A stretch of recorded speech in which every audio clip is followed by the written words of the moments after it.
Good evening money persons, welcome to daily money show number 1050. ఈరోజు daily money షోలో మార్కెట్లో ఉన్నటువంటి ఇంపార్టెంట్ అప్డేట్స్తో పాటు రిజల్ట్స్ని కూడా 1 by 1 క్విక్గా డిస్కస్ చేసేద్దాం. ముందుగా మార్కెట్ అప్డేట్ చూసినట్లయితే ఈ రోజు సెషన్ లో సెన్సెక్స్ 70 పాయింట్స్ పెరిగి 80,288 పాయింట్స్ కి క్లోజ్ అయినట్లయితే నిఫ్టీ జస్ట్ 7 పాయింట్స్ పెరిగి 24,335 పాయింట్స్ కి క్లోజ్ అయింది. అండ్ ఈ రోజు సెషన్ లో మిడ్ క్యాప్ ఇండెక్స్ 0.26% పెరిగినట్లయితే స్మాల్ క్యాప్ ఇండెక్స్ 0.23% పెరిగింది. And bank Nifty almost flat గా క్లోజ్ అయింది. యాక్చువల్లీ మన మార్కెట్ రిలేటెడ్ గా కొన్ని ఇంపార్టెంట్ థింగ్స్ అయితే మనం డిస్కస్ చేసుకోవాలి. నిన్న మన మార్కెట్ క్లోజ్ అయిన తర్వాత ఆర్బీఐ దగ్గర నుంచి ఒక ఇంపార్టెంట్ అనౌన్స్మెంట్ అయితే వచ్చింది. ఆర్బీఐ కొత్త గవర్నర్ అపాయింట్ అయిన దగ్గర నుంచి కూడా కంటిన్యూస్ గా మార్కెట్ లోని లిక్విడిటీని అయితే పంప్ చేయడానికి ఆయన ప్రయత్నిస్తున్నారు కదా. రీసెంట్ గా చేసినటువంటి రేట్ కట్స్ కావచ్చు అండ్ అలాగే లిక్విడిటీని పుష్ చేయడానికి ఆయన పెడుతున్నటువంటి ఎఫర్ట్స్ కావచ్చు, ఇవన్నీ కూడా క్లియర్ గా అయితే కనపడుతున్నాయి. ఇప్పుడు మళ్ళీ RBI 1,25,000 crores government of India securities OMO purchase related గా ఆక్షన్ అయితే కండక్ట్ చేయబోతున్నట్టుగా అనౌన్స్ చేయడం జరిగింది. సో ఆర్బీఐ దగ్గర నుంచి కంటిన్యూస్ గా ఏవైతే యాక్షన్స్ కనబడుతున్నాయో దీంతోనే ఆర్బీఐ అయితే మార్కెట్ లోకి లిక్విడిటీని స్ట్రాంగ్ గా పంప్ చేయడానికి ప్రయత్నిస్తున్నట్టుగా మనం అర్థం చేసుకోవచ్చు. ఇది ఒక రకంగా మన ఈక్విటీ మార్కెట్స్ రిలేటెడ్ గా మనం పాజిటివ్ గా చూడొచ్చు. దీంతో పాటుగా ఈ మార్చ్ మంత్ లోని మన industrial output last year March తో కంపేర్ చేస్తే 3% గ్రో అయింది. సో కంటిన్యూస్ గా ఏదైతే మన ఇండస్ట్రియల్ అవుట్పుట్ గ్రో అవుతున్నదో అది మన ఎకానమీ రిలేటెడ్ గా పాజిటివ్ గా చూడొచ్చు. కాకపోతే ఈ రోజు మార్నింగ్ నుంచి మీరు అబ్జర్వ్ చేసినట్లయితే ఇండియా అండ్ పాకిస్తాన్ మధ్యన వార్ జరగచ్చు అని చెప్పి లాస్ట్ వీక్ లోని మార్కెట్ కొంతవరకు యాంటిసిపేట్ చేసింది కదా. కాకపోతే వీకెండ్ లో దాని రిలేటెడ్ గా పెద్దగా అయితే ఎటువంటి అప్డేట్స్ కూడా కనపడలేదు. కానీ ఈ రోజు మార్నింగ్ నుంచి కూడా కొంతవరకు వార్ రిలేటెడ్ సిచ్యువేషన్స్ అయితే కనిపిస్తున్నాయి. కాశ్మీర్ లోని 48 టూరిస్ట్ డెస్టినేషన్స్ అయితే గవర్నమెంట్ క్లోజ్ చేసేయడం జరిగింది. ఎందుకంటే మరిన్ని టెర్రర్ అటాక్స్ జరిగేటువంటి అవకాశం ఉన్నదని చెప్పి గవర్నమెంట్ యాంటిసిపేట్ చేయడంతోనే ఇక్కడ ఉన్నటువంటి డెస్టినేషన్స్ అయితే క్లోజ్ చేసేసారని చెప్పి వేరియస్ మీడియా ప్లాట్ఫామ్స్ రిపోర్ట్ చేస్తున్నాయి. దీంతో పాటుగా మన Indian defence forces mainly army అయితే కశ్మీర్ దగ్గర టెర్రరిస్టుల క్యాంప్స్ పైన దాడులు జరుపుతున్నట్టుగా కూడా కొన్ని మీడియా ప్లాట్ఫామ్స్ రిపోర్ట్ చేస్తున్నాయి. ఈవెన్ సోషల్ మీడియాలో అయితే వార్ స్టార్ట్ అయిపోవచ్చు అన్నట్టుగా న్యూస్ అయితే సర్క్యులేట్ అవుతుంది. కాకపోతే గవర్నమెంట్ దగ్గర నుంచి అయితే క్లియర్ కట్ గా ఒక స్టేట్మెంట్ వచ్చింది. అంటే మీడియా కావచ్చు, సోషల్ మీడియా ప్లాట్ఫామ్స్ కావచ్చు, వార్ రిలేటెడ్ గా ఎటువంటి న్యూస్లు కూడా పబ్లిష్ చేయకూడదని చెప్పి గవర్నమెంట్ స్టేట్మెంట్ రిలీజ్ చేసిందని చెప్పి కూడా మీడియా ప్లాట్ఫామ్స్ రిపోర్ట్ చేస్తున్నాయి. చూడాలంటే ఇప్పుడు ఉన్నటువంటి సిచ్యువేషన్స్ చూస్తున్నట్లయితే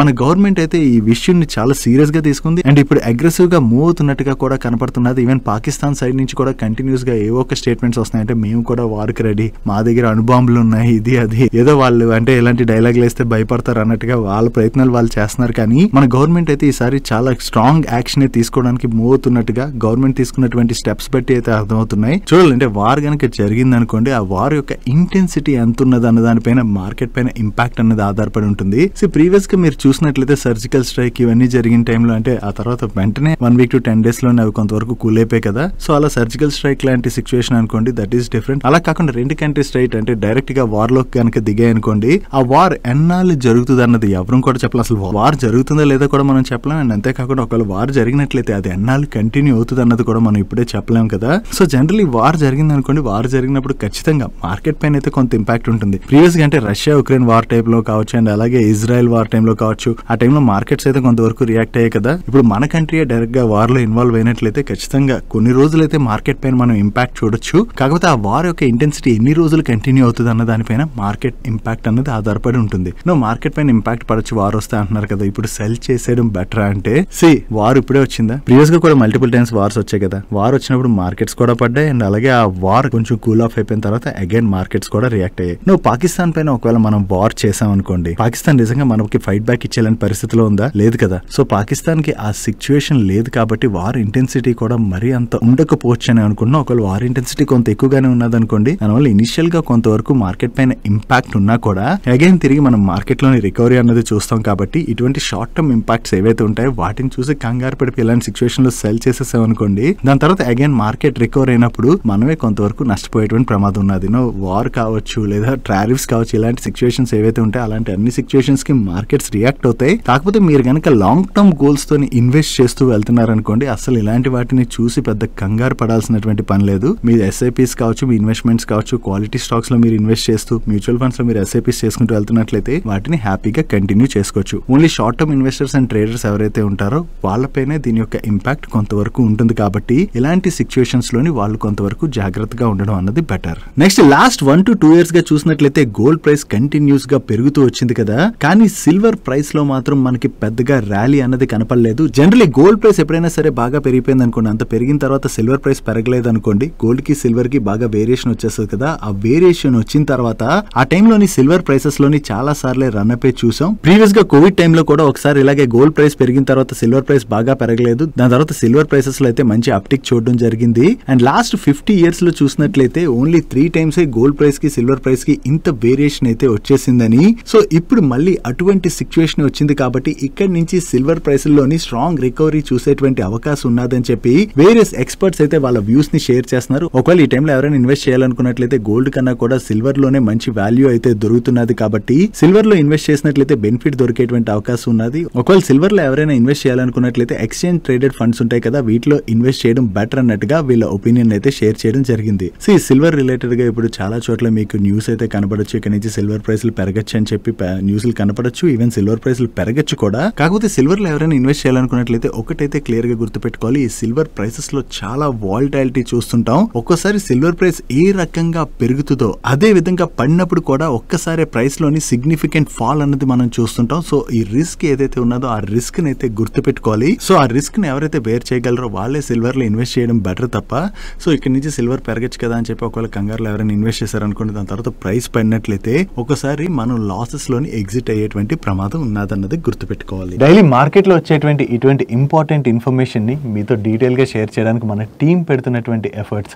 వీడియో చూస్తున్న ఏ పాయింట్ ఆఫ్ టైంలో అయినా మీకు హెల్ప్ఫుల్ అయినట్లయితే మన వీడియోని మర్చిపోకుండా లైక్ చేయడానికి ప్రయత్నించండి. అండ్ మీరు ఇదే ఫస్ట్ టైం మన ఛానల్కి వచ్చినట్లయితే మా నుంచి వచ్చేటువంటి ఇంట్రెస్టింగ్ వీడియోస్ని రెగ్యులర్గా ఫాలో అవడానికి మన ఛానల్ని సబ్స్క్రైబ్ చేసుకుంటూ పక్కనున్న బెల్ ఐకాన్లో ఆల్ నోటిఫికేషన్స్ యాక్టివేట్ చేసుకోవడం మర్చిపోకండి. నెక్స్ట్ రిలయన్స్ రీటైల్ వాళ్ళు ఈ ఫైనాన్షియల్ ఇయర్ 25 లోని టోటల్ గా 2155 స్టోర్స్ ని క్లోజ్ చేసేయడం జరిగింది. అంటే ఫైనాన్షియల్ ఇయర్ 25 లోని పర్ డే చూసినట్లయితే వీళ్ళు మినిమం 6 స్టోర్స్ అయితే క్లోజ్ చేసినట్టుగా మనం అర్థం చేసుకోవచ్చు. యాక్చువల్లీ వీళ్ళు మోర్ స్టోర్స్ ని ఎందుకు క్లోజ్ చేస్తున్నారంటే, కొన్ని మాల్స్ లో మీరు చూసారనుకోండి, మాల్ పెద్దగా పెర్ఫార్మ్ చేయకపోతే ఏమవుతుంది, ఆ మాల్ లో ఉన్నటువంటి స్టోర్స్ కి కూడా పెద్దగా క్రౌడ్ రారు కదా. అలా క్రౌడ్ రానటువంటి మాల్ లోని వీళ్ళు స్టోర్ పెట్టుకుంటే ఆబ్వియస్ గా దానివల్ల ఏమవుతుంది, ఆ స్టోర్ లోని పెద్దగా సేల్స్ జరగవు. అండ్ అక్కడ స్టోర్ ని రన్ చేసినందుకు వీళ్ళు రెంట్ పే చేయాల్సి వస్తుంది. అండ్ అంతేకాకుండా వీళ్ళ స్టాఫ్ కి సాలరీస్ పే చేయాలి. సో దీనివల్ల ఓవరాల్ గా వీళ్ళ మార్జిన్స్ పైన అయితే ఇంపాక్ట్ పడుతుంది కదా. సో ఇటువంటి స్టోర్స్ మాల్స్ లోనే ఉండొచ్చు. అండ్ కొన్ని చోట్ల కొన్ని స్టోర్స్ అంటే కొన్ని ఏరియాస్ లో ఏవైతే స్టోర్స్ ఓపెన్ చేస్తారో అవి పెర్ఫార్మ్ చేయలేదు అనుకోండి, అక్కడి నుంచి ఆ స్టోర్స్ ని వీళ్ళు మూవ్ చేస్తుంటారు కూడా. సో దీనిలో భాగంగా అంటే వీళ్ళ మార్జిన్స్ ని కాపాడుకోవడానికి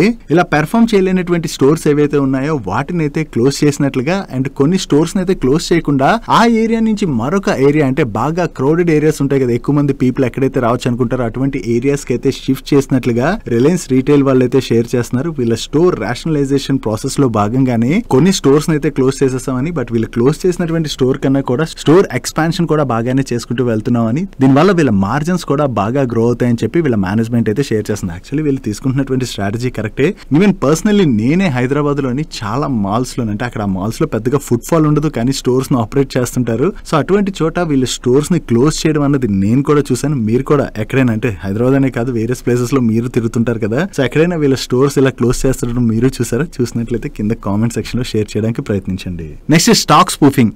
ఈ వర్డ్ ఎప్పుడైనా విన్నారా? ఇప్పుడు దాని గురించే మనం మాట్లాడుకుంటున్నాం. ఈ స్టాక్ స్పూఫింగ్ అన్నది ఏకంగా 173 స్క్రిప్ట్స్ లోని జరిగినట్టుగా సెబీ అయితే ఐడెంటిఫై చేసింది. దీన్ని చేసినటువంటి వాళ్ళు Patel wealth advisors private limited. వీళ్ళు ఈ స్టాక్ స్పూఫింగ్ చేయడం ద్వారా 3.22 crores ఇల్లీగల్ గెయిన్స్ అయితే సంపాదించినట్టుగా సెబీ గుర్తించడంతోనే ఈ Patel wealth advisors private limited యొక్క డైరెక్టర్స్ ని ఈక్విటీ మార్కెట్స్ నుంచి బ్యాన్ చేయడమే కాకుండా వాళ్ళు ఏవైతే ఇల్లీగల్ గెయిన్స్ ని సంపాదించారో వాటన్నిటిని కూడా తిరిగి పే చేయాలని చెప్పి సెబీ అయితే ఆదేశించడం జరిగింది. యాక్చువల్లీ ఈ స్టాక్ స్పూఫింగ్ అంటే ఏంటంటే, జనరల్లీ కొన్ని స్క్రిప్ట్స్ ఉంటాయి కదా, ఆ స్క్రిప్ట్స్ లో వీళ్ళు ఏం చేస్తారంటే మార్కెట్ ప్రైస్ కన్నా కూడా చాలా దూరంలోని వీళ్ళ ఆర్డర్స్ ని ప్లేస్ చేస్తారు. ఆ ఆర్డర్స్ కూడా ఎలా ఉంటాయంటే చాలా లార్జ్ క్వాంటిటీలో ఉంటాయి. ఫర్ ఎగ్జాంపుల్ ఒక 100 rupees లో ట్రేడ్ అవుతున్నటువంటి స్క్రిప్ట్ ఉన్నది. ఆ స్క్రిప్ట్ ని వీళ్ళు ముందుగానే కొనుక్కుని పెట్టుకుంటారు. అంటే ఆ స్టాక్ ని ముందుగానే కొనుక్కుని పెట్టుకుంటారు. కొనుక్కుని పెట్టుకున్న తర్వాత దాన్ని అమ్మాలనుకున్నారు అనుకోండి, అప్పుడు ఏం చేయాలి, వాళ్ళు ప్రైస్ బాగా పెరిగిన తర్వాత కదా ఎవరైనా అమ్ముతారు. అప్పుడు వాళ్ళు ఏం చేస్తారంటే ఆ ప్రైస్ కన్నా కూడా చాలా దూరంలో, అంటే మార్కెట్ ప్రైస్ కన్నా కూడా కూడా చాలా దూరంలోని వాళ్ళు లార్జ్ క్వాంటిటీ ఆర్డర్స్ ని ప్లేస్ చేస్తారు. ఆ ఆర్డర్ ప్లేస్ చేసేసరికి ఏమవుతుంది,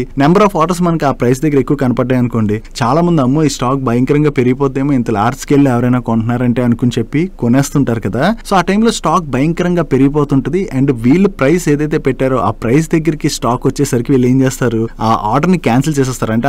అంటే వాళ్ళు నిజంగా ఆ స్టాక్ ని అక్కడ కొనరు, వాళ్ళు ముందే కొనుక్కుని పెట్టుకున్నారు కదా, మళ్ళీ ఎందుకు అంత హై ప్రైస్ లో కొంటారు. కానీ స్టాక్ ఇప్పుడు బాగా పెరిగిపోయిన తర్వాత ఏం చేస్తారు, ఆ హై ప్రైస్ లో వీళ్ళు ఒక్కసారి సెల్ చేసేస్తారు. ఆ సెల్ చేసేసిన తర్వాత చిన్న స్టాక్స్ అనుకోండి ఏమవుతుంది, వాళ్ళు లార్జ్ క్వాంటిటీలో సెల్ చేస్తే ఆ స్టాక్స్ భయంకరంగా పడిపోతాయి. దాని తర్వాత రీటైల్ ఇన్వెస్టర్స్ అటువంటి స్టాక్స్ లో బలైపోతుంటారు. సో దీన్ని మార్కెట్ లోని స్పూఫింగ్ అంటారు. సో ఈ విధంగా వీళ్ళు 173 స్క్రిప్ట్స్ లోని 292 డేస్ ఈ విధమైన యాక్టివిటీ చేయడం ద్వారా దగ్గరగా 3 కోట్ల పైన సంపాదించారని చెప్పి సెబీ గుర్తించడంతో వీళ్ళపైన ఇన్వెస్టిగేషన్ అది చేసి వీళ్ళు ఇటువంటి తప్పులు చేశారని బయటపడడంతోనే వీళ్ళు ఇప్పుడు మార్కెట్ నుంచి బ్యాన్ చేయడమే కాకుండా వీళ్ళు ఇల్లీగల్ గా సంపాదించినటువంటి గెయిన్స్ ని కూడా తిరిగి పే చేయాలని చెప్పి సెబీ ఆదేశించడం జరిగింది. యాక్చువల్లీ రీసెంట్ గా చూసినట్లయితే సెబీ ఇలాంటి తప్పులు చేసిన వాళ్ళని చాలా ఫాస్ట్ గా పట్టుకుంటుంది కాబట్టి చాలా మంది భయపడేటువంటి అవకాశం ఉంది. బట్ సెబీ ఇటువంటి స్టెప్స్ తీసుకున్నా కూడా మనం ఫస్ట్ చాలా జాగ్రత్తగా ఉండడం అనేది ఇంపార్టెంట్. ఎందుకంటే ఈ స్టాక్ స్పూఫింగ్ కావచ్చు, ఇటువంటివన్నీ జనరల్లీ లార్జ్ క్యాప్ స్టాక్స్ లోనే అట్లనే జరగవు కదా. ఇటువంటివి ఎలాంటి స్టాక్స్ లో జరుగుతాయి, ఈ పెన్నీ స్టాక్స్ అవి ఉంటాయి కదా, అటువంటి వాటిలోనే ఇలాంటి యాక్టివిటీస్ ఎక్కువగా జరుగుతుంటాయి. అలా జరిగినప్పుడు జనరల్లీ చాలా మందికి తెలియక ఇంత తక్కువ రేట్ లో ఉన్న స్టాక్ కదా, ఇది కొనిసామంటే మనకి మల్టీ బ్యాగర్ రిటర్న్స్ ఇచ్చేయచ్చు, ఇలాంటివి అనుకుని కొనేసి ఇలాంటి స్టాక్స్ లో ఇరుక్కుపోతుంటారు. అందుకని చిన్న స్క్రిప్ట్స్ ఏవైతే ఉంటాయో వాటిలోని ఇలాంటి ప్రైస్ మూమెంటం బట్టి చూసి మీరు కనుక ఇన్వెస్ట్ చేశారనుకోండి, ఒక్కోసారి వీటిలోని ఇరుక్కుపోయి మీ డబ్బులన్నీ కూడా నష్టపోయేటువంటి ప్రమాదం ఉన్నది. నెక్స్ట్ రామకృష్ణ ఫోర్జింగ్స్ వాళ్ళు రిలేటెడ్ గా ఒక ఇంపార్టెంట్ థింగ్ అయితే మనం డిస్కస్ చేసుకోవాలి. దీని గురించి మనం డిస్కస్ చేసుకునే ముందు జనరల్లీ కంపెనీస్ వాళ్ళ నెట్వర్త్ చూపెడతాయి కదా, ఆ నెట్వర్త్ లోని వాళ్ళ ఇన్వెంటరీ కూడా ఇంక్లూడ్ అయి ఉంటుంది కదా. కొన్ని కంపెనీస్ యొక్క నెట్వర్త్ లోని ఓవరాల్ గా ఇన్వెంటరీ అయితే చాలా ఎక్కువగా ఉంటుంది. కాకపోతే కొన్ని కంపెనీస్ కొన్నిసార్లు ఏం చేస్తాయంటే ఇన్వెంటరీని తప్పుగా కూడా చూపించేటువంటి అవకాశం ఉంది. రామకృష్ణ ఫోర్జింగ్స్ వాళ్ళు అలా చేశారని చెప్పడం మా ఉద్దేశం కాదు. కాకపోతే కొన్ని కంపెనీస్ ఏం చేస్తాయంటే వాళ్ళ నెట్వర్క్ చూపించుకునేందుకు కానీ ఇలా ఇన్వెంటరీ మిస్ మేనేజ్మెంట్స్ ఇలాంటివి చాలానే చేస్తుంటాయి. రామకృష్ణ ఫోర్జింగ్స్ రిలేటెడ్ గా మనం మాట్లాడుకోవాలంటే వీళ్ళ ఇన్వెంటరీ ఏదైతే ఉన్నదో టోటల్ గా ఆ ఇన్వెంటరీలోని డిస్పెన్సరీస్ అయితే వీళ్ళు అబ్జర్వ్ చేసినట్లుగా దాంతోనే వీళ్ళ ఇన్వెంటరీ రిలేటెడ్ గా కంప్లీట్ గా ఫ్యాక్ట్ ఫైండింగ్ స్టడీని కండక్ట్ చేసేందుకు గాను ఇండిపెండెంట్ ఎక్స్టర్నల్ ఏజెన్సీని కూడా వీళ్ళు అపాయింట్ చేసినట్టుగా వీళ్ళు షేర్ చేస్తున్నారు. ఈ ఎక్స్టర్నల్ ఏజెన్సీ ఏదైతే ఉన్నదో వాళ్ళైతే కంప్లీట్ గా వీళ్ళ ఇన్వెంటరీ రిలేటెడ్ గా అది వర్క్ చేస్తారు. వీళ్ళు ఏం చెప్తున్నారంటే టోటల్ గా వీళ్ళ ఇంటర్నల్ ఎస్టిమేషన్స్ ప్రకారం చూసినట్లయితే వీళ్ళ నెట్వర్త్ పైన 4 to 5% వరకు ఇంపాక్ట్ ఉండొచ్చు అని చెప్పి వీళ్ళైతే షేర్ చేస్తున్నారు. బట్ ఫైనల్లీ ఆ ఇండిపెండెంట్ ఎక్స్టర్నల్ ఏజెన్సీ వాళ్ళు కంప్లీట్ గా చూసిన తర్వాత వాళ్ళు ఏం చెప్తారు అన్నది మనం చూడాలి. ఎప్పుడైతే వీళ్ళ నెట్వర్త్ పైన ఈ ఇంపాక్ట్ ఉండొచ్చు అని చెప్పి వీళ్ళ దగ్గర నుంచి అనౌన్స్మెంట్ వచ్చిందో దాంతోనే నిన్న సెషన్ లోని స్టాక్ లో ప్రెషర్ కనపడింది అండ్ ఈ రోజు కూడా స్టాక్ లో ప్రెషర్ అయితే కంటిన్యూ అయింది. ఒకవేళ ఈ ఇండిపెండెంట్ ఎక్స్టర్నల్ ఏజెన్సీస్ కానీ దీనికన్నా కూడా కొంత ఎక్కువ ఫిగర్ ని రిపోర్ట్ చేసినా లేదా రామకృష్ణ ఫోర్జింగ్స్ వాళ్ళ ఇన్వెంటరీలోని కొంతవరకు భయంకరమైన మిస్టేక్స్ ఏమైనా ఉన్నాయని చెప్పి వాళ్ళు కనుక ఏమైనా రిపోర్ట్ చేశారనుకోండి, ఆ టైంలో మనం ఈ స్టాక్ లోని ప్రెషర్ చూసేటువంటి అవకాశం ఉన్నది. కాబట్టి ఎవరైతే రామకృష్ణ ఫోర్జింగ్స్ ఇన్వెస్టర్స్ ఉంటారో వాళ్ళైతే జరుగుతున్నటువంటి డెవలప్మెంట్ అయితే కొంచెం అబ్జర్వ్ చేయండి. కంపెనీ ఇక్కడ చెడ్డదని చెప్పడం మా ఉద్దేశం కాదు. కాకపోతే జనరల్లీ కంపెనీలో ఏమైనా ఇటువంటి తప్పులు జరిగాయని బయటపడ్డాయి అనుకోండి, ఆ టైంలోని అటువంటి స్టాక్స్ లోని మనకి ఒకసారి బాగానే ప్రెషర్ కనపడుతుంది. అండ్ ఒకవేళ ఫ్యూచర్ లోని ఇండిపెండెంట్ ఎక్స్టర్నల్ ఏజెన్సీస్ దగ్గర నుంచి వచ్చినటువంటి రిపోర్ట్ లో గానీ వీళ్ళు ఏం తప్పులు చేసినట్టు అంటే భయంకరమైన మిస్టేక్స్ ఉన్నట్టుగా గానీ వాళ్ళు గానీ ఫైండ్ అవుట్ చేశారనుకోండి, ఆ టైంలో మరికొంత ప్రెషర్ ని చూసేటువంటి అవకాశం ఉంది. కాబట్టి కొంతవరకు ఇలాంటి ఇష్యూస్ సాల్వ్ అయ్యే వరకు కూడా స్టాక్స్ తోని మనం కొంత జాగ్రత్తగా ఉండడం బెటర్. డైలీ మార్కెట్ లో వచ్చేటువంటి ఇటువంటి ఇంపార్టెంట్ అప్డేట్స్ ని మీతో డీటెయిల్ గా షేర్ చేయడానికి మన మనీ పర్స్ టీమ్ ఏవైతే ఎఫర్ట్స్ పెడుతుందో ఆ ఎఫర్ట్స్ కనుక మీకు హెల్ప్ఫుల్ అవుతున్నట్లయితే మన వీడియోని మర్చిపోకుండా లైక్ చేయడానికి ప్రయత్నించండి.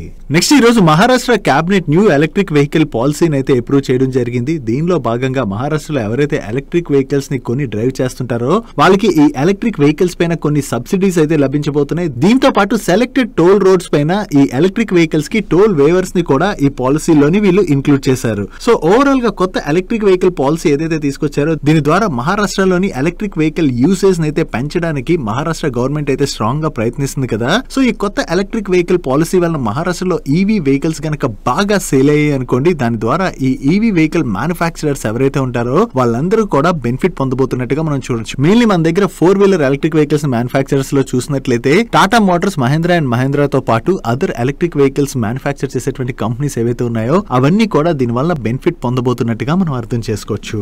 నెక్స్ట్ డొనాల్డ్ ట్రంప్ ప్రీవియస్ గా ఆటో టారిఫ్స్ విధించారు కదా. ఈ ఆటో టారిఫ్స్ ని డొనాల్డ్ ట్రంప్ వెనక్కి తీసుకునేటువంటి అవకాశం ఉన్నదని చెప్పి వేరియస్ మీడియా ప్లాట్ఫామ్స్ అయితే రిపోర్ట్ చేస్తున్నాయి. దీనిలో భాగంగా వైట్ హౌస్ కి చెందినటువంటి అఫీషియల్స్ ఈ రిపోర్ట్ నైతే కన్ఫర్మ్ చేశారని అండ్ దీని రిలేటెడ్ గా 29th ఏప్రిల్ అంటే ఈ రోజు డొనాల్డ్ ట్రంప్ ఈ ఆటో టారిఫ్స్ వెనక్కి తీసుకోవడం రిలేటెడ్ అఫీషియల్ అనౌన్స్మెంట్ వచ్చేటువంటి అవకాశం ఉన్నదని చెప్పి వీళ్ళు షేర్ చేయడం జరిగింది. ఒకవేళ డొనాల్డ్ ట్రంప్ ఈ ఆటో టారిఫ్స్ ని కనుక ఎత్తివేసినట్లయితే అది మెయిన్ టాటా మోటార్స్ రిలేటెడ్ గా మనం కొంత పాజిటివ్ గా చూడొచ్చు. ఎందుకంటే టాటా మోటార్స్ వాళ్ళు యుఎస్ లోని వాళ్ళ జాగ్వార్ ల్యాండ్ రోవర్ వెహికల్స్ ని సేల్ చేస్తుంటారు కదా. ఒకవేళ ఈ టారిఫ్స్ కనుక కంటిన్యూ అయినట్లయితే వీళ్ళ జేఎల్ఆర్ కాస్ట్ పెరిగిపోతుంది కాబట్టి వీళ్ళ సేల్స్ పైన ఇంపాక్ట్ పడుతుంది. ఈ టారిఫ్స్ ని కనుక డొనాల్డ్ ట్రంప్ ఎత్తివేసినట్లయితే అది టాటా మోటార్స్ కి పాజిటివ్ కానుంది. దీంతో పాటుగా టెస్లా కి వేరియస్ కాంపోనెంట్స్ సప్లై చేసేటువంటి సోనా బిఎల్డబ్ల్యూ వాళ్ళ రిలేటెడ్ గా కూడా ఇది మనం పాజిటివ్ గా చూడొచ్చు. దాంతో ఈ రోజు సెషన్ లో సోనా బిఎల్డబ్ల్యూ స్టాక్ పాజిటివ్ గా రియాక్ట్ అయింది. వీటితో పాటు యుఎస్ కి ఆటో కాంపోనెంట్స్ ఎక్స్పోర్ట్ చేసేటువంటి ఏవైతే మన ఇండియన్ ఆటో కంపెనీస్ ఉన్నాయో అవన్నీ కూడా దీని ద్వారా బెనిఫిట్ పొందబోతున్నాయి. కాకపోతే ఇప్పటివరకు ఇంకా యుఎస్ దగ్గర నుంచి అఫీషియల్ అనౌన్స్మెంట్ రాలేదు. ఈ రోజు వస్తుంది అంటున్నారు కదా, ఈ రోజు నైట్ కి యుఎస్ దగ్గర నుంచి ఏదైనా అనౌన్స్మెంట్ వస్తుందేమో చూడాలి. నెక్స్ట్ సంవర్ధన్ మదర్సన్ ఇంటర్నేషనల్ వాళ్ళ రిలేటెడ్ గా ఒక నెగిటివ్ న్యూస్ అయితే కనిపిస్తున్నది. వీళ్ళు వేరియస్ ప్రొడక్ట్స్ సప్లై చేసేటువంటి ఓఈఎంస్ అయిన వాల్వో అండ్ అలాగే పార్ష్ ఈ రెండు కంపెనీస్ కూడా వాళ్ళ గైడెన్స్ అయితే కట్ చేశాయి. వాల్వో వాళ్ళు అయితే వాళ్ళ 2 years గైడెన్స్ ని కట్ చేసినట్లయితే ఈవెన్ పార్ష్ వాళ్ళు కూడా వాళ్ళ గైడెన్స్ ని కట్ చేయడం జరిగింది. ఒకవేళ వాల్వో అండ్ పార్ష్ వీళ్ళిద్దరు సేల్స్ కనుక ఇంపాక్ట్ అయ్యి అనుకోండి ఏమవుతుంది, దానివల్ల ఆబ్వియస్ గా సంవర్ధన్ మదర్సన్ ఇంటర్నేషనల్ వాళ్ళకి వీళ్ళ దగ్గర నుంచి వచ్చేటువంటి ఆర్డర్స్ అయితే తగ్గిపోతాయి. కాబట్టి ఇది సంవర్ధన్ మదర్సన్ ఇంటర్నేషనల్ వాళ్ళ రిలేటెడ్ గా మనం కొంత నెగిటివ్ గా చూడొచ్చు. Next project consultancy services offer చేసేటువంటి ఎన్బిసిసి వాళ్ళకి north eastern electric power corporation limited వాళ్ళ దగ్గర నుంచి అప్రాక్సిమేట్లీ 130 crores వర్త్ ఆర్డర్ వచ్చింది. ఈ ఆర్డర్ లో భాగంగా వీళ్ళు మేఘాలయలోని 21.66 acres ల్యాండ్ లోని ఒక టౌన్షిప్ ప్రాజెక్ట్ ని డెవలప్ చేయవలసి ఉన్నది. వీళ్ళు కొత్తగా ఏదైతే ఈ ఆర్డర్స్ ని విన్ అవుతున్నారో ఇది ఎన్బిసిసి వాళ్ళ రిలేటెడ్ గా మనం పాజిటివ్ గా చూడొచ్చు. Next contract manufacturing services provide చేసేటువంటి ఆప్టిమస్ ఇన్ఫ్రాకామ్ వాళ్ళకి ఆప్టిమస్ ఎలక్ట్రానిక్స్ లిమిటెడ్ అనేటువంటి ఒక సబ్సిడరీ కంపెనీ ఉన్నది. ఈ సబ్సిడరీ కంపెనీ ఇప్పుడు తైవాన్ కి చెందినటువంటి మేజర్ మదర్ బోర్డ్ మ్యానుఫ్యాక్చర్ అయినటువంటి ఏఎస్ రాక్ ఇన్కార్పొరేషన్ వాళ్ళతోని ఒక మ్యానుఫ్యాక్చరింగ్ అగ్రిమెంట్ లోకి ఎంటర్ అవడం జరిగింది. ఈ అగ్రిమెంట్ లో భాగంగా ఈ ఏఎస్ రాక్ వాళ్ళ కోసం ఆప్టిమస్ ఎలక్ట్రానిక్స్ లిమిటెడ్ వాళ్ళు మన ఇండియాలోని డొమెస్టిక్ డిమాండ్ ని మీట్ అయ్యేందుకు గాను enterprise and gaming desktop mother boards అయితే మ్యానుఫ్యాక్చర్ చేయబోతున్నారు. అండ్ ఈ మ్యానుఫ్యాక్చరింగ్ ఆల్రెడీ వీళ్ళు ఏప్రిల్ మంత్ లో కమెన్స్ చేయడం జరిగింది. అండ్ ఈ మదర్ బోర్డ్స్ మన ఇండియన్ మార్కెట్ లోని 2025 మే నుంచి అవైలబుల్ లోకి రాబోతున్నట్టుగా వీళ్ళు షేర్ చేస్తున్నారు. అండ్ దీంతో పాటుగా ఈ ఆప్టిమస్ ఎలక్ట్రానిక్స్ లిమిటెడ్ వాళ్ళు అండ్ ఏఎస్ రాక్ వాళ్ళు మన ఇండియాలోని వాళ్ళ ప్రొడక్ట్ పోర్ట్ఫోలియోని ఎక్స్పాండ్ చేసుకోవడానికి కూడా కలిపి వర్క్ చేయబోతున్నట్టుగా అనౌన్స్ చేశారు. సో ఓవరాల్ గా మన ఇండియన్ మార్కెట్ కోసం ఈ ఏఎస్ రాక్ వాళ్ళ కోసం వీళ్ళు మదర్ బోర్డ్స్ ఏవైతే మ్యానుఫ్యాక్చర్ చేయనున్నారో ఇది ఆప్టిమస్ ఇన్ఫ్రాకామ్ వాళ్ళ రిలేటెడ్ గా పాజిటివ్ గా చూడొచ్చు. Next electronic retail chain stores ని రన్ చేసేటువంటి ఆదిత్య విజన్ వాళ్ళు వాళ్ళ బిజినెస్ ఎక్స్పాన్షన్ ప్లాన్ లో భాగంగా జార్ఖండ్ మధుపూర్ లోని వీళ్ళ 176th షోరూమ్ అయితే వీళ్ళు ఓపెన్ చేయడం జరిగింది. ఈ విధంగా ఏవైతే స్టోర్స్ ని వీళ్ళు ఎక్స్పాండ్ చేసుకుంటూ వెళ్తున్నారో దాని ద్వారా ఆ లోకల్లీ ఎలక్ట్రానిక్స్ రిలేటెడ్ గా డిమాండ్ ఉంటుంది కదా, ఆ డిమాండ్ అయితే వీళ్ళు క్యాటర్ చేయడానికి ప్రయత్నిస్తున్నారు. దీని ద్వారా వీళ్ళ సేల్స్ ని కనుక బాగా పెంచుకోగలిసినట్లయితే అది ఆదిత్య విజన్ వాళ్ళకి లాంగ్ టర్మ్ లో పాజిటివ్ కానుంది. నెక్స్ట్ ఈ రోజు సెషన్ లో టాటా టెక్నాలజీ స్టాక్ లోని ఒక లార్జ్ ట్రేడ్ జరిగింది. ఈ లార్జ్ ట్రేడ్ లోని ఏకంగా 3.95% ఈక్విటీ అంటే 1094 crores worth shares each share 683 rupees చొప్పున హ్యాండ్స్ చేంజ్ అవడం జరిగింది. ఇంత లార్జ్ సైజ్ లోని ఈక్విటీ హ్యాండ్స్ చేంజ్ అవడంతో ఈ రోజు సెషన్ లోని టాటా టెక్నాలజీ స్టాక్ లో అయితే మనం ప్రెజర్ చూసాం. దీనిలో బయర్స్ ఎవరు సెల్లర్స్ ఎవరు అన్న డీటెయిల్స్ మనకి ఈ రోజు నైట్ కి అప్డేట్ అవుతాయి. నెక్స్ట్ ఫార్మాసిటికల్ కంపెనీ అయినటువంటి అరబిందో ఫార్మా వాళ్ళ రిలేటెడ్ ఒక నెగిటివ్ అప్డేట్ ఉన్నది. వీళ్ళకి కాకినాడలో ఉన్నటువంటి మ్యానుఫ్యాక్చరింగ్ యూనిట్ లోని కోల్ క్రషర్ ఏరియా ఏదైతే ఉన్నదో ఈ ఏరియాలో నిన్న ఒక ఫైర్ యాక్సిడెంట్ జరిగింది. లక్కీలీ వీళ్ళ మేనేజ్మెంట్ చెప్తున్న దాని ప్రకారం ఈ ఫైర్ యాక్సిడెంట్ లో ఎవరికి ఏం జరగలేదు. కాకపోతే ఫైర్ యాక్సిడెంట్ జరిగినప్పుడు జనరల్లీ మ్యానుఫ్యాక్చరింగ్ యూనిట్ కొంత దెబ్బతింటుంది కదా, ఆ దెబ్బతినడం వలన 20 to 25 days ఈ మ్యానుఫ్యాక్చరింగ్ ప్లాంట్ ని టెంపరీ క్లోజ్ చేస్తున్నట్టుగా వీళ్ళైతే అనౌన్స్ చేశారు. సో 25 days అంటే ఆల్మోస్ట్ 1 month వరకు ఈ మ్యానుఫ్యాక్చరింగ్ ప్లాంట్ వీళ్ళు క్లోజ్ చేస్తున్నారు. కాబట్టి ఇక్కడ మ్యానుఫ్యాక్చరింగ్ యాక్టివిటీస్ అయితే నిలిచిపోయి ఉన్నాయి. దీని ద్వారా వీళ్ళ ప్రొడక్షన్ పైన ఇంపాక్ట్ పడుతుంది. కాబట్టి ఇది అరబిందో ఫార్మా వాళ్ళ రిలేటెడ్ గా మనం కొంత నెగిటివ్ గా చూడొచ్చు. Next IOL chemical and pharmaceuticals వాళ్ళ రిలేటెడ్ ఒక పాజిటివ్ అప్డేట్ ఉన్నది. వీళ్ళ ఐబుప్రోఫెన్ టాబ్లెట్స్ ఉంటాయి కదా, వీటికి China national medical products administration వాళ్ళ దగ్గర నుంచి అప్రూవల్ వచ్చింది. సో అప్రూవల్ రావడంతో వీళ్ళ ఐబుప్రోఫెన్ టాబ్లెట్స్ అయితే చైనాకి ఎక్స్పోర్ట్ చేస్తామని వీళ్ళ మేనేజ్మెంట్ షేర్ చేస్తుంది. ఈ టాబ్లెట్స్ ని జనరల్లీ పెయిన్ కిల్లర్స్ గా అది యూజ్ చేస్తుంటారు కదా. సో చైనాలో వీటి రిలేటెడ్ ఏదైతే ఆపర్చునిటీ ఉన్నదో ఇప్పుడు ఆ ఆపర్చునిటీని వీళ్ళు క్యాటర్ చేసే అవకాశం ఉంది. కాబట్టి ఇది ఐఓఎల్ కెమికల్స్ అండ్ ఫార్మాసిటికల్స్ వాళ్ళ రిలేటెడ్ గా మనం పాజిటివ్ గా చూడొచ్చు. నెక్స్ట్ లాస్ట్ ఫ్యూ ఇయర్స్ నుంచి మనం చూసినట్లయితే ఫ్యాటీ లివర్తో ఇబ్బంది పడేటువంటి పేషెంట్స్ సంఖ్య కంటిన్యూస్గా పెరుగుతున్నది కదా. వరల్డ్ వైడ్ మనం చూసినట్లయితే ఇప్పుడు 115 million పేషెంట్స్ ఈ ఫ్యాటీ లివర్ ప్రాబ్లమ్ ప్రాబ్లంతో అయితే సఫర్ అవుతున్నారు. సో ఈ ఫ్యాటీ లివర్ పేషెంట్స్ ఎక్కువగా పెరిగిపోతుండడం వలన వీటి ట్రీట్మెంట్లో భాగంగా యూజ్ చేసే మెడిసిన్స్ సేల్స్ అయితే పెరుగుతాయి కదా. సో ఆ డిమాండ్ని క్యాటర్ చేసేందుకు గాను ఇప్పుడు మోరిఫైన్ ల్యాబొరేటరీస్ వాళ్ళు కూడా రెస్మేట్రమ్ టాబ్లెట్స్ని అయితే లాంచ్ చేస్తున్నట్టుగా వీళ్ళు అనౌన్స్ చేయడం జరిగింది. ఒకవేళ వీళ్ళు లాంచ్ చేసినటువంటి టాబ్లెట్స్కి మంచి డిమాండ్ కనపడి ఆ టాబ్లెట్ సేల్స్ కనుక బాగా పెరిగాయి అనుకోండి, అది మోరిఫైన్ ల్యాబొరేటరీస్ వాళ్ళు రిలేటెడ్గా మనం పాజిటివ్గా చూడొచ్చు. నెక్స్ట్ రేపు అక్షయ తృతీయ, మీ అందరికీ ఐడియా ఉన్నది కదా. జనరల్లీ అక్షయ తృతీయ రోజు ఏంటి, సెంటిమెంట్గా చాలామంది గోల్డ్ అయితే కొంటారు కదా. సో ఆ టైంలో జనరల్లీ గోల్డ్ డిమాండ్ అయితే బాగా పెరుగుతుంది. కాకపోతే అక్షయ తృతీయ టైంలో గోల్డ్ కొనడం చూశాను. వెహికల్స్ ఎంతమంది కొంటారు, వెహికల్స్ కొనుంటారా? మీ ఎవరికైనా ఐడియా ఉంటే కింద కామెంట్ సెక్షన్లో అయితే షేర్ చేయండి. దీని గురించి ఇప్పుడు ఎందుకు మాట్లాడుతున్నా అంటే వెహికల్స్ గురించి ఓలా ఎలక్ట్రిక్ వాళ్ళ నుంచి ఒక ఇంట్రెస్టింగ్ అప్డేట్ వచ్చింది. అంటే ఇలాగ పండుగలకి ఏదైతే డిమాండ్ వస్తుందో ఆ డిమాండ్ని అయితే వీళ్ళు క్యాటర్ చేసుకునేందుకు గాను అక్షయ తృతీయ స్పెషల్ ఆఫర్స్ అయితే వీళ్ళు అనౌన్స్ చేశారు. దీనిలో భాగంగా వీళ్ళకి చెందినటువంటి వేరియస్ మోడల్స్ పైన అప్ టు 40,000 వరకు కూడా డిస్కౌంట్ ఇస్తామని, అండ్ అంతేకాకుండా ఎక్స్టెండెడ్ వారంటీ ఇటువంటివి కూడా అక్షయ తృతీయ సందర్భంగా ఆఫర్ చేస్తున్నట్టుగా వీళ్ళు షేర్ చేస్తున్నారు. ఒకవేళ అక్షయ తృతీయ రోజు వెహికల్స్ కూడా ఎక్కువ మంది కొన్నట్లయితే మైట్ బి ఆ డిమాండ్ అయితే క్యాటర్ చేయడానికి వీళ్ళు ప్రయత్నిస్తున్నట్టుగా మనం అర్థం చేసుకోవచ్చు. అండ్ ఓలా ఎలక్ట్రిక్ రిలేటెడ్గా ఈ రోజు సెషన్లో మరొక అప్డేట్ కూడా వచ్చింది. సిఎన్బిసి వాళ్ళు వాళ్ళ సోర్సెస్ ద్వారా తెలిసిన ఇన్ఫర్మేషన్ ప్రకారం ఈ ఓలా ఎలక్ట్రిక్ వాళ్ళు డిస్క్లోజర్స్ రిలీజ్ చేస్తుంటారు కదా ఎక్స్చేంజెస్ కి, వీటిపైన సెబీ ఇన్వెస్టిగేషన్ చేసేటువంటి అవకాశం ఉన్నదని చెప్పి వీళ్ళు షేర్ చేస్తున్నారు. దానికి రీజన్ ఏంటంటే మీకు ఆల్రెడీ ఐడియా ఉన్నది కదా, ఓలా ఎలక్ట్రిక్ వాళ్ళు ఫిబ్రవరి మంత్ లోని 25,000 యూనిట్స్ సేల్ అయినట్లుగా వీళ్ళు అనౌన్స్ చేసినట్లయితే యాక్చువల్లీ గవర్నమెంట్ డేటా ప్రకారం చూసినట్లయితే వీళ్ళవి 8,600 రిజిస్ట్రేషన్స్ అయ్యాయి. దానికి ఓలా వాళ్ళు కూడా ఆ టైంలోని రెస్పాండ్ అవుతూ టెంపరీ రిజిస్ట్రేషన్ బ్యాక్లాగ్ వల్లనే మీకు ఆ నెంబర్ అలా కనపడుతున్నది గవర్నమెంట్ వెబ్సైట్ లోని. బట్ ఫిబ్రవరి మంత్ లో మా సేల్స్ అయితే 25,000 యూనిట్స్ జరిగాయని చెప్పి వీళ్ళు క్లారిఫికేషన్ అయితే ఇవ్వడం జరిగింది. బట్ ఓలా ఎలక్ట్రిక్ వాళ్ళు రిలీజ్ చేసేటువంటి డిస్క్లోజర్స్ కరెక్టా కాదా లేదా ఏదైనా మ్యానిపులేట్ చేస్తున్నారా అని చెక్ చేయడానికి ఇప్పుడు సెబీ అయితే ఇన్వెస్టిగేషన్ జరపచ్చు అని చెప్పి సిఎన్బిసి వాళ్ళు షేర్ చేయడం జరిగింది. Next contract research and testing business చేసేటువంటి విమ్తా ల్యాబ్స్ వాళ్ళ నెంబర్స్ వచ్చాయి. ఇయర్ లో వీళ్ళ టోటల్ ఇన్కమ్ లో 31% పైన గ్రోత్ డెలివర్ చేసినట్లయితే సీక్వెన్షియల్ బేసిస్ లో 5% పైన గ్రోత్ డెలివర్ చేశారు. అండ్ ఇయర్ లో వీళ్ళ ఎబిటాలో చాలా మంచి గ్రోత్ డెలివర్ చేయడం జరిగింది. అండ్ సీక్వెన్షియల్ బేసిస్ లో జస్ట్ 1% గ్రోత్ డెలివర్ చేశారు. అండ్ ప్యాట్ లోని ఇయర్ లో చూసినా క్వార్టర్ ఆన్ క్వార్టర్ లో చూసినా డీసెంట్ గ్రోత్ డెలివర్ చేయడం జరిగింది. And last year same quarter తో కంపేర్ చేస్తే ఈ క్వార్టర్ వీళ్ళ ఎబిటా మార్జిన్స్ లో స్లైట్ గా ఇంప్రూవ్మెంట్ కనిపిస్తుంది. బట్ ప్యాట్ మార్జిన్స్ మాత్రం ఆల్మోస్ట్ ఫ్లాట్ గా ఉన్నాయి. బట్ ప్రీవియస్ క్వార్టర్ తో కంపేర్ చేస్తే మాత్రం ఈ క్వార్టర్ వీళ్ళ ఎబిటా మార్జిన్స్ లోను ప్యాట్ మార్జిన్స్ లోను స్లైట్ గా డ్రాప్ కనిపిస్తుంది. అండ్ ఈ రిజల్ట్స్ తో పాటు ఈ విమ్తా ల్యాబ్స్ వాళ్ళ board biologics contract research and development services లో కూడా ఎంటర్ అవుతున్నట్టుగా అనౌన్స్ చేశారు. అండ్ దీంతో పాటుగా వీళ్ళ బోర్డ్ 1:1 బోనస్ ఇష్యూని కూడా రికమెండ్ చేయడం జరిగింది. ఓవరాల్ గా వీళ్ళ నెంబర్స్ బాగుండడంతో ఈ రోజు సెషన్ లో విమ్తా ల్యాబ్ స్టాక్ లోని పాజిటివ్ మూమెంటం కనపడింది. నెక్స్ట్ పిఎన్బి హౌసింగ్ ఫైనాన్స్ వాళ్ళ నెంబర్స్ వచ్చి ఈ క్వార్టర్ వీళ్ళ నెంబర్స్ అయితే బాగున్నాయి. వీళ్ళ ఏఎం లో ఇయర్ 13% గ్రోత్ డెలివర్ చేసినట్లయితే సీక్వెన్షియల్ బేసిస్ లో 5% గ్రోత్ డెలివర్ చేశారు. వీళ్ళ లోన్ అసెట్స్ లో కూడా ఇయర్ లో చూసినా సీక్వెన్షియల్ బేసిస్ లో చూసినా డీసెంట్ గ్రోత్ డెలివర్ చేయడం జరిగింది. అండ్ వీళ్ళ నెట్ ఇంట్రెస్ట్ మార్జిన్ లో ఇయర్ లో 10 బేసిస్ పాయింట్స్ ఇంప్రూవ్మెంట్ కనపడుతున్నట్లయితే సీక్వెన్షియల్ బేసిస్ లోని 5 బేసిస్ పాయింట్స్ ఇంప్రూవ్మెంట్ కనిపిస్తుంది. And last year same quarter తో కంపేర్ చేసిన ప్రీవియస్ క్వార్టర్ తో కంపేర్ చేసిన ఈ క్వార్టర్ లో వీళ్ళ గ్రాస్ ఎన్పిఏ తగ్గింది. అండ్ అలాగే నెట్ ఎన్పిఏ నెంబర్ కూడా తగ్గింది, విచ్ ఇస్ గుడ్. ఓవరాల్ గా చూసుకుంటే ఈ క్వార్టర్ లోని పిఎన్బి హౌసింగ్ ఫైనాన్స్ వాళ్ళ నెంబర్స్ బాగుండడంతోనే ఈ రోజు సెషన్ లో స్టాక్ లో అయితే పాజిటివ్ మూమెంటం కనపడింది. నెక్స్ట్ ట్రెంట్ వాళ్ళ నెంబర్స్ వచ్చాయి. జనరలీ వీళ్ళ నెంబర్స్ ని మార్చ్ క్వార్టర్ నెంబర్స్ ని మార్చ్ క్వార్టర్ తోనే కంపేర్ చేసి చూడాలి. డిసెంబర్ క్వార్టర్ ఏదైతే ఉంటుందో ఈ క్వార్టర్ లో జనరలీ ఫెస్టివల్ సీజన్ సేల్స్ అయితే బాగా నడుస్తాయి కాబట్టి ఈ డిసెంబర్ క్వార్టర్ యొక్క నెంబర్స్ అయితే ఎప్పుడు బాగానే వస్తాయి. దాంతోనే డిసెంబర్ క్వార్టర్ తో కంపేర్ చేస్తే మార్చ్ క్వార్టర్ లోని వీళ్ళపైన ఈ సీజనల్ ఇంపాక్ట్ అయితే క్లియర్ గా కనపడుతుంది కాబట్టి మనం డిసెంబర్ క్వార్టర్ నెంబర్స్ ని మార్చ్ క్వార్టర్ తో కంపేర్ చేసి చూడకూడదు. అదే ఇయర్ లో మనం కంపేర్ చేసినట్లయితే లాస్ట్ ఇయర్ సేమ్ క్వార్టర్ తో కంపేర్ చేస్తే ఈ క్వార్టర్ లో వీళ్ళ ఆపరేటింగ్ రెవెన్యూ లో మంచి గ్రోత్ డెలివర్ చేశారు. And last year same quarter లో వీళ్ళు 712 crores ప్యాట్ జనరేట్ చేసినట్లయితే ఈ క్వార్టర్ కి వీళ్ళ ప్యాట్ 311 crores కి తగ్గింది. ఇక్కడ రెవెన్యూస్ లో గ్రోత్ డెలివర్ చేసిన ప్యాట్ లో ఇంత ఇంపాక్ట్ కనపడడానికి రీజన్ ఏంటంటే మీరు ఇక్కడ చూడొచ్చు లాస్ట్ ఇయర్ సేమ్ క్వార్టర్ లో వీళ్ళకి 576 crores one time exceptional gain ఉన్నది.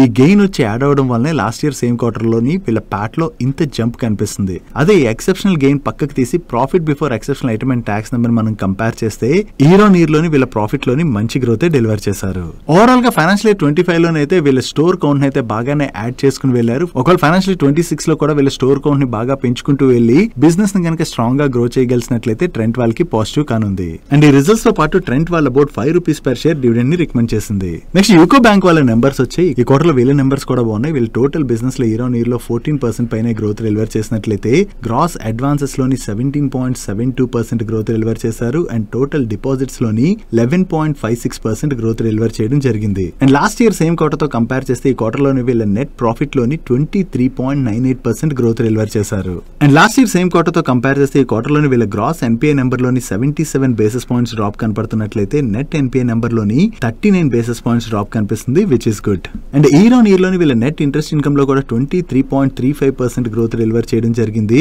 అండ్ లాస్ట్ ఫైనాన్షియల్ ఇయర్ తో కంపేర్ చేస్తే ఈ ఫైనాన్షియల్ లో వీళ్ళ నెట్ ఇంట్రెస్ట్ మార్జిన్ లో కూడా డీసెంట్ ఇంప్రూవ్మెంట్ కనిపిస్తుంది. ఓవరాల్ గా చూసుకుంటే ఈ క్వార్టర్ లోని యూకో బ్యాంక్ వాళ్ళ నెంబర్స్ అయితే బాగున్నాయి. నెక్స్ట్ కేఫిన్టెక్ వాళ్ళ నెంబర్స్ కూడా వచ్చాయి. లాస్ట్ ఇయర్ సేమ్ క్వార్టర్ తో కంపేర్ చేస్తే ఈ క్వార్టర్ లోని వీళ్ళ ఆపరేటింగ్ రెవెన్యూలో 23.8% గ్రోత్ డెలివర్ చేశారు. దీనిలో వీళ్ళ domestic mutual fund investor solutions revenues లోని 23.9% గ్రోత్ డెలివర్ చేసినట్లయితే ఇష్యూర్ సొల్యూషన్స్ రెవెన్యూస్ లోని 36.2% గ్రోత్ డెలివర్ చేయడం జరిగింది. And international and other investor solutions లోని 16.3% గ్రోత్ డెలివర్ చేయడం జరిగింది. And year on year basis లో వీళ్ళ ఎబిటాలో 16.9% గ్రోత్ డెలివర్ చేసినట్లయితే నెట్ ప్రాఫిట్ లోని 14% పైనే గ్రోత్ డెలివర్ చేశారు. బట్ ప్రీవియస్ క్వార్టర్ తో కంపేర్ చేస్తే ఈ క్వార్టర్ లోని వీళ్ళ నెంబర్స్ లో అయితే కొంత ఇంపాక్ట్ కనపడుతున్నది. దానికి రీజన్ మనం మాట్లాడుకోవాలంటే ప్రీవియస్ క్వార్టర్ లో మన మార్కెట్ లోని బాగానే ప్రెషర్ కనపడింది కదా. సో మార్కెట్ లోని అంతలా ప్రెషర్ కనబడినప్పుడు జనరలీ వెల్త్ మేనేజ్మెంట్ కంపెనీస్ కావచ్చు, ఏఎంసీస్ కంపెనీస్ కావచ్చు, అండ్ అలాగే ఆర్టీఎస్ కావచ్చు, ఇలాంటి కంపెనీస్ పైన క్లియర్ గా ఇంపాక్ట్ ఉంటుంది. కాబట్టి దాని వల్లనే క్వార్టర్ ఆన్ క్వార్టర్ బేసిస్ లో వీళ్ళ నెంబర్స్ పైన అయితే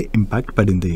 నెక్స్ట్ అదాని గ్రీన్ ఎనర్జీ వాళ్ళ నెంబర్స్ కూడా వచ్చాయి. లాస్ట్ ఇయర్ సేమ్ క్వార్టర్ తో కంపేర్ చేసిన, ప్రీవియస్ క్వార్టర్ తో కంపేర్ చేసిన ఈ క్వార్టర్ లోని వీళ్ళ టోటల్ ఇన్కమ్ లోని డీసెంట్ గ్రోత్ డెలివర్ చేశారు. And last year same quarter లో వీళ్ళు 310 crores ప్యాట్ జనరేట్ చేసినట్లయితే ప్రీవియస్ క్వార్టర్ లో 474 crores ప్యాట్ జనరేట్ చేయడం జరిగింది. అండ్ ఈ క్వార్టర్ లోని వీళ్ళు 383 crores ప్యాట్ జనరేట్ చేశారు. లాస్ట్ ఇయర్ సేమ్ క్వార్టర్ తో కంపేర్ చేస్తే ఈ క్వార్టర్ ప్యాట్ లో మంచి గ్రోత్ డెలివర్ చేసిన, సీక్వెన్షియల్ బేసిస్ లోని వీళ్ళ ప్యాట్ లో డ్రాప్ కనిపిస్తుంది. యాక్చువల్లీ సీక్వెన్షియల్ బేసిస్ లో వీళ్ళ రెవెన్యూస్ లో అయితే డీసెంట్ గ్రోత్ డెలివర్ చేశారు కదా.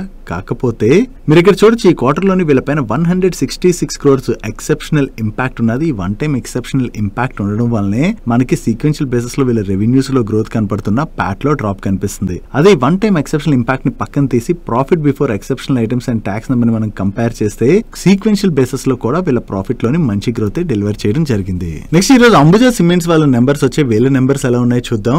లాస్ట్ ఇయర్ సేమ్ క్వార్టర్ తో కంపేర్ చేసిన, ప్రీవియస్ క్వార్టర్ తో కంపేర్ చేసిన ఈ క్వార్టర్ లోని వీళ్ళ ఆపరేటింగ్ రెవెన్యూలో అయితే మంచి గ్రోత్ డెలివర్ చేశారు. And last year same quarter లో వీళ్ళు 1521 crores ప్యాట్ జనరేట్ చేసినట్లయితే ప్రీవియస్ క్వార్టర్ లోని 2620 crores ప్యాట్ జనరేట్ చేయడం జరిగింది. అండ్ ఈ క్వార్టర్ కి వీళ్ళ ప్యాట్ 1282 crores కి తగ్గింది. ఇక్కడ రెవెన్యూస్ లో గ్రోత్ కనపడుతున్న, ప్యాట్ లో డ్రాప్ కనపడుతుండడానికి రీజన్ ఈ క్వార్టర్ లోని వీళ్ళ పైన 134 crores ఎక్సెప్షనల్ ఇంపాక్ట్ ఉన్నది. దాంతో పాటుగా లాస్ట్ ఇయర్ సేమ్ క్వార్టర్ తో కంపేర్ చేసిన, ప్రీవియస్ క్వార్టర్ తో కంపేర్ చేసిన ఈ క్వార్టర్ లోని వీళ్ళ ట్యాక్స్ ఎక్స్పెన్సెస్ కూడా సిగ్నిఫికెంట్ గా పెరిగాయి. దాంతోనే మనకి వీళ్ళ రెవెన్యూస్ లో గ్రోత్ కనపడుతున్నా కూడా ప్యాట్ లో డ్రాప్ కనిపిస్తుంది. అదే profit before exceptional item and tax number ని మనం కంపేర్ చేస్తే లాస్ట్ ఇయర్ సేమ్ క్వార్టర్ తో కంపేర్ చేస్తే ఈ క్వార్టర్ లో వీళ్ళ ప్యాట్ లో డీసెంట్ గ్రోత్ డెలివర్ చేశారు. కానీ సీక్వెన్షియల్ బేసిస్ లోని వీళ్ళ ఎక్స్పెన్సెస్ బాగా పెరిగిపోవడంతో మనకి ప్యాట్ లోని డ్రాప్ కనిపిస్తుంది. సో ఓవరాల్ గా ఇయర్ ఆన్ ఇయర్ లోని వీళ్ళ నెంబర్స్ లో మంచి గ్రోత్ డెలివర్ చేశారు. బట్ సీక్వెన్షియల్ బేసిస్ లో మాత్రం వీళ్ళ ఎక్స్పెన్సెస్ పెరిగిపోవడంతో వీళ్ళ బాటమ్ లైన్ పైన అయితే క్లియర్ గా ఇంపాక్ట్ కనిపిస్తుంది. And coming to financial year 26 outlook, నిన్న అల్ట్రాటెక్ సిమెంట్ వాళ్ళ నెంబర్స్ ని రిలీజ్ చేసినప్పుడు ఫైనాన్షియల్ ఇయర్ 26 లోని కొంతవరకు అంటే సిమెంట్ సెక్టర్ లోని స్లో డౌన్ కనపడచ్చు అని చెప్పి వాళ్ళు షేర్ చేశారు కదా. వీళ్ళని షేర్ చేస్తున్నారంటే ఫైనాన్షియల్ ఇయర్ 26 లోని ఇన్ఫ్రాస్ట్రక్చర్ పైన గవర్నమెంట్ స్పెండింగ్ ఏదైతే పెరుగుతుందో దాని వలన వీళ్ళకి మూమెంటం అయితే గెయిన్ అయ్యేటువంటి అవకాశం ఉందని, అండ్ ఫైనాన్షియల్ ఇయర్ 26 లోని వీళ్ళు 7 to 8% ఇన్ బిట్వీన్ గ్రోత్ ని యాంటిసిపేట్ చేస్తున్నట్టుగా వీళ్ళ మేనేజ్మెంట్ అయితే షేర్ చేస్తుంది. నెక్స్ట్ ఇండియా మార్ట్ వాళ్ళ నెంబర్స్ కూడా వచ్చాయి. లాస్ట్ ఇయర్ సేమ్ క్వార్టర్ తో కంపేర్ చేస్తే ఈ క్వార్టర్ వీళ్ళ ఆపరేటింగ్ రెవెన్యూలో మంచి గ్రోత్ డెలివర్ చేశారు. కానీ సీక్వెన్షియల్ బేసిస్ లోని వీళ్ళ ఆపరేటింగ్ రెవెన్యూలో ఆల్మోస్ట్ ఫ్లాట్ గ్రోత్ డెలివర్ చేయడం జరిగింది. And last year same quarter లోని వీళ్ళు 99 crores ప్యాట్ జనరేట్ చేసినట్లయితే ప్రీవియస్ క్వార్టర్ లోని 121 crores ప్యాట్ జనరేట్ చేయడం జరిగింది. అండ్ ఈ క్వార్టర్ కి వీళ్ళ ప్యాట్ 180 crores కి పెరిగింది. యాక్చువల్లీ వీళ్ళ బాటమ్ లైన్ లో ఇంత జంప్ కనపడడానికి రీజన్ ఏంటంటే ఈ క్వార్టర్ లోని వీళ్ళ అదర్ ఇన్కమ్ కాంపోనెంట్ అయితే బాగా పెరిగింది. ఈ అదర్ ఇన్కమ్ కాంపోనెంట్ ఇంతలా పెరగడంతోనే మనకి బాటమ్ లైన్ లోని మంచి ఇంప్రూవ్మెంట్ అన్నది కనిపిస్తుంది. That's it for today's daily మనిషి. ఈ రోజు డైలీ మనిషిలో మేము షేర్ చేసిన ఇన్ఫర్మేషన్ మీకు హెల్ప్ఫుల్ అయినట్లయితే ఈ వీడియోని లైక్ చేయండి. అండ్ ఈ video me friends and family members helpful అవుతుందంటే ఈ వీడియోని వాళ్ళకి షేర్ చేయండి. అండ్ మీరు ఇదే ఫస్ట్ టైం మన మనీ పర్స్ ఛానల్కి వచ్చి ఛానల్ ఇంకా సబ్స్క్రైబ్ చేసుకోలేనట్లయితే ఇక్కడ ఉన్న ఛానల్ లోగో మీద క్లిక్ చేసి ఛానల్ సబ్స్క్రైబ్ చేసుకుంటూ పక్కన బెల్ ఐకాన్లోని ఆల్ నోటిఫికేషన్స్ యాక్టివేట్ చేసుకోండి. నేను చంద్రశేఖర్ పత్రి, మరొక ఇంట్రెస్టింగ్ వీడియోతో కలుద్దాం. Good night.